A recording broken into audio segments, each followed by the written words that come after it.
Olá, queridos professores e professoras da ESIR, sejam muito bem-vindos a mais uma videoaula. Então, hoje nós iremos revisar os materiais e o planejamento da aula de número 3 do Pequeno Pesquisador. Então, a lição dessa semana ela vem tendo por título Escritores de Deus.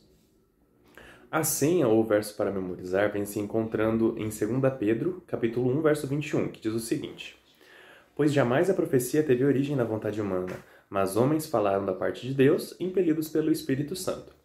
Então esse estudo vai falar um pouquinho mais a respeito desses homens que escreveram na Bíblia e como eles foram usados como instrumentos, na propagação do Evangelho. Então, ao final do estudo, as crianças elas deverão saber, que esses escritores da Bíblia, eles foram homens que foram inspirados pelo Espírito Santo para revelar a vontade de Deus para nós. E também elas deverão sentir o desejo de serem pregadores, ou seja, elas deverão sentir o desejo de se colocar como um instrumento na mão de Deus para a propagação do Evangelho. Então, que Deus nos ajude para conseguir passar essa lição para as crianças.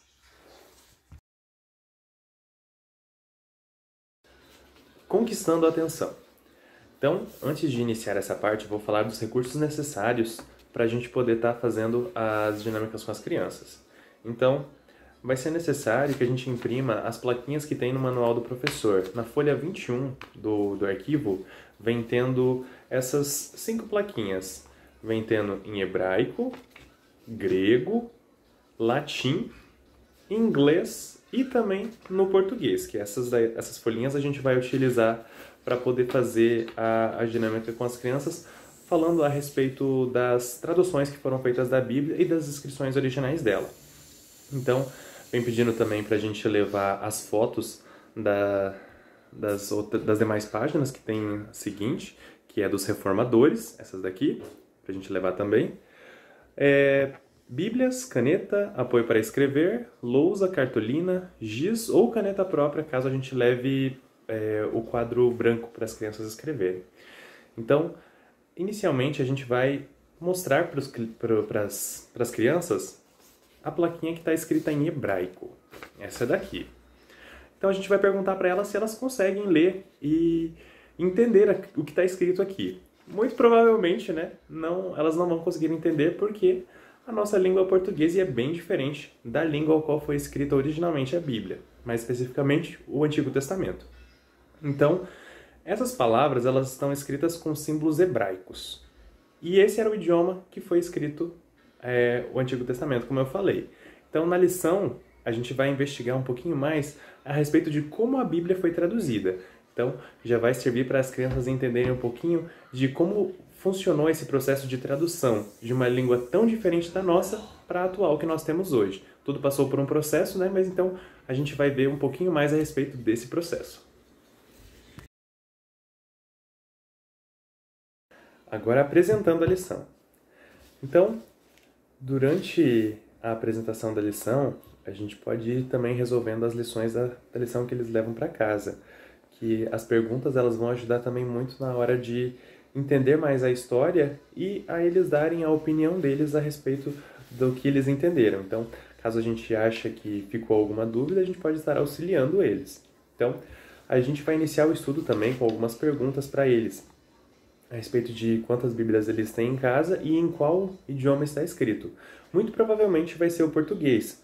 Então, a gente já vai iniciar, falando para eles, perguntando se eles sabiam que há uns 600 anos atrás não existia nenhuma tradução no inglês, nem em nenhuma outra língua moderna que existe hoje da Bíblia. Então, ela só tinha escrita no hebraico, que é o Antigo Testamento, no grego, que é o Novo Testamento, e também ela tinha a tradução do latim. Mas também não era todo mundo que tinha conhecimento dessas línguas para poder fazer a leitura dela. Então, por isso que o conhecimento da Bíblia ele era muito limitado a determinadas classes de pessoas.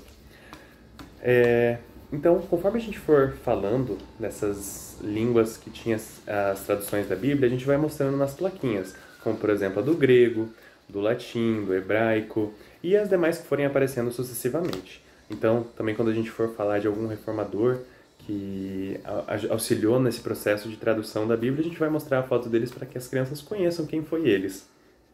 Então, logo após isso, a gente vai comentar com elas, que naquele tempo, em 1382, John Wycliffe fez a primeira tradução da Bíblia, então, para o inglês. Então ali, se precisasse de mais cópias daquela Bíblia, como não havia impressora, tinha que ser tudo feito à mão. Então era um trabalho muito grande. Somente em 1456 que foi feita a primeira impressão da Bíblia em latim. Então foi já um tempinho, bastante tempo depois. E para chegar a Bíblia em português para nós, foi somente em 1748 e 1753, que ela foi feita em 2 volumes.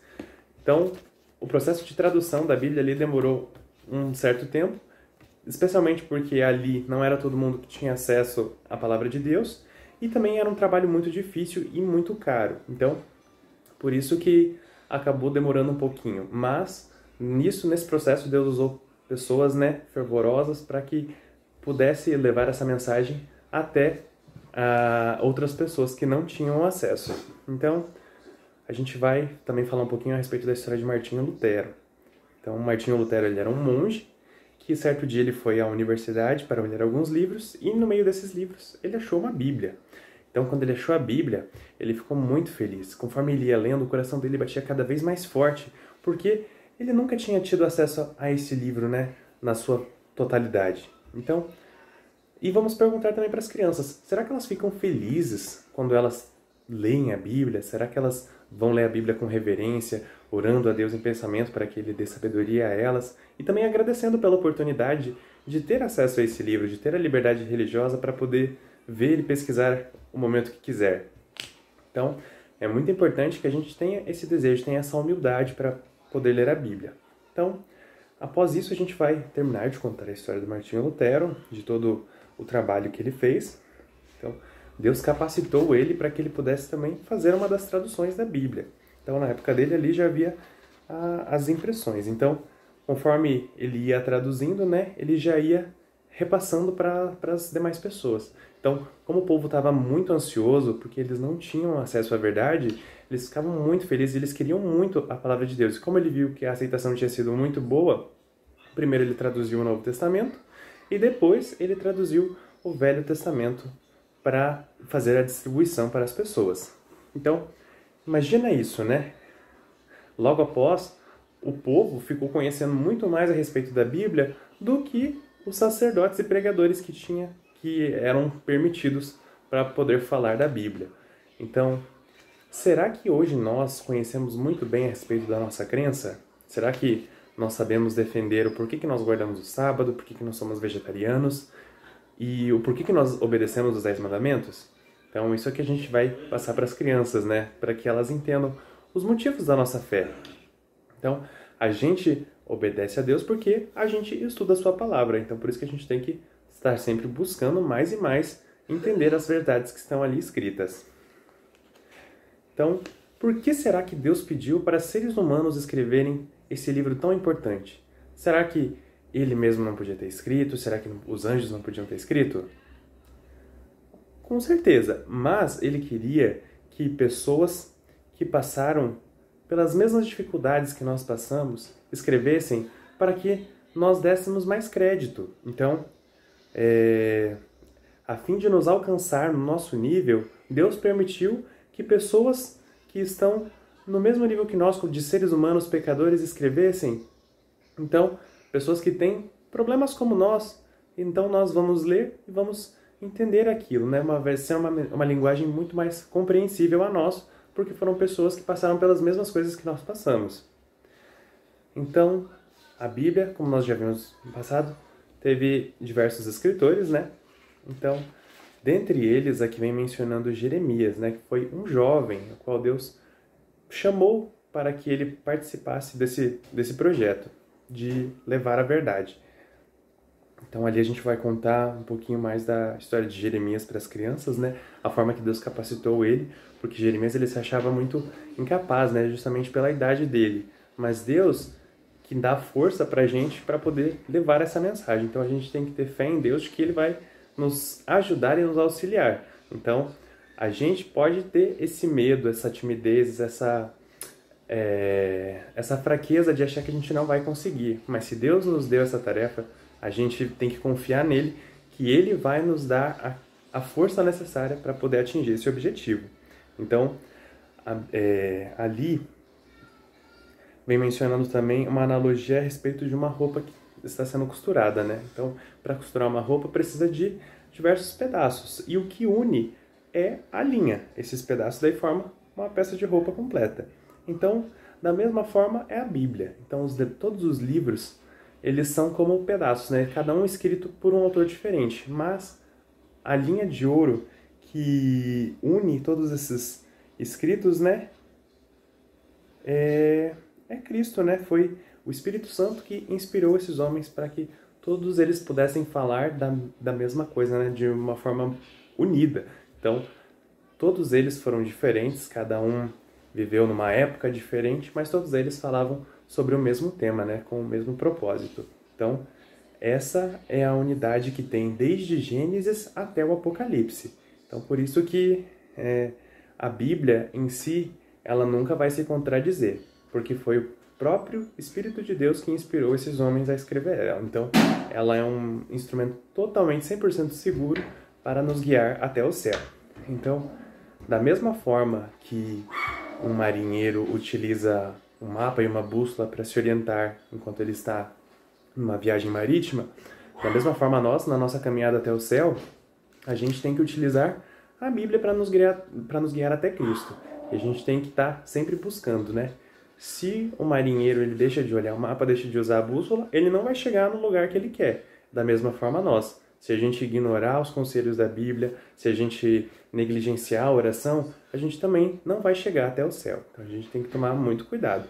Então, são por essas razões que a Bíblia foi escrita, né? E a gente pode estar também usando esse momento para perguntar para as crianças por quais outras razões a Bíblia pode ter sido escrita, para ver quais as opiniões que eles têm, né? Então, as crianças elas têm uma mente muito fértil, uma mente muito rápida de pegar as coisas. Então vamos já aproveitar esse momento para dialogar também com eles, ver o que eles entenderam e o que mais eles podem agregar a esse estudo, né? Vai ser muito benéfico, tanto para eles quanto para nós, que a gente também acaba sempre aprendendo.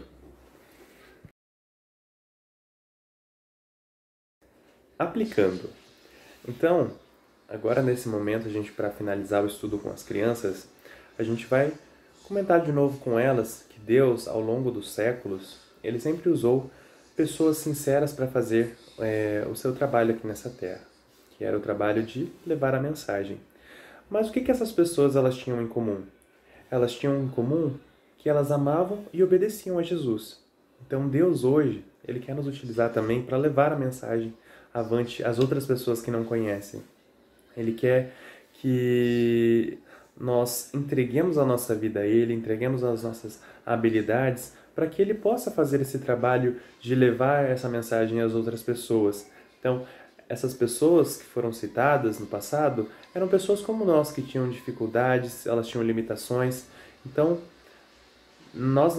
nessa caminhada a gente não está livre das provações, das dificuldades, mas Deus, ele vai nos dar força e nos capacitar para fazer aquilo que ele deseja. Então, Deus, ele quer utilizar os meninos, as meninas, quer utilizar todos nós nessa obra. Ele quer novos Martinhos Luteros, novos Jeremias, novos Daniéis, novos Paulos, para que deem a continuidade e o avanço até chegar a todas as pessoas da face da terra.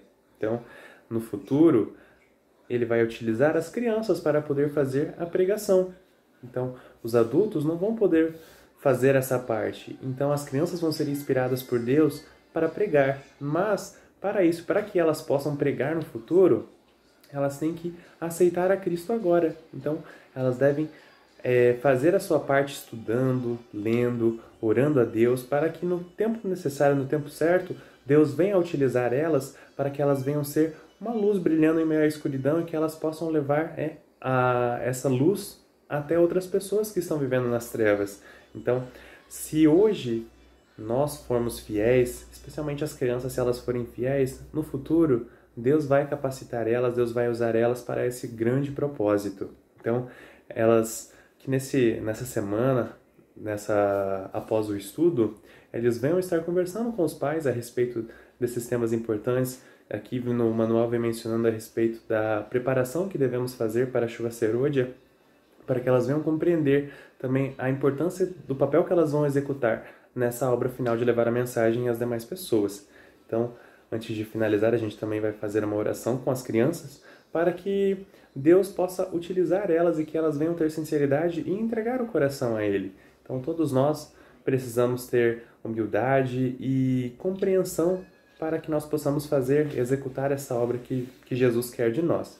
Então, que Deus nos ajude a passar essa mensagem para as crianças e que, com a graça de Deus, cada dia que passe, nós venhamos estar subindo um degrau a mais na escada da perfeição.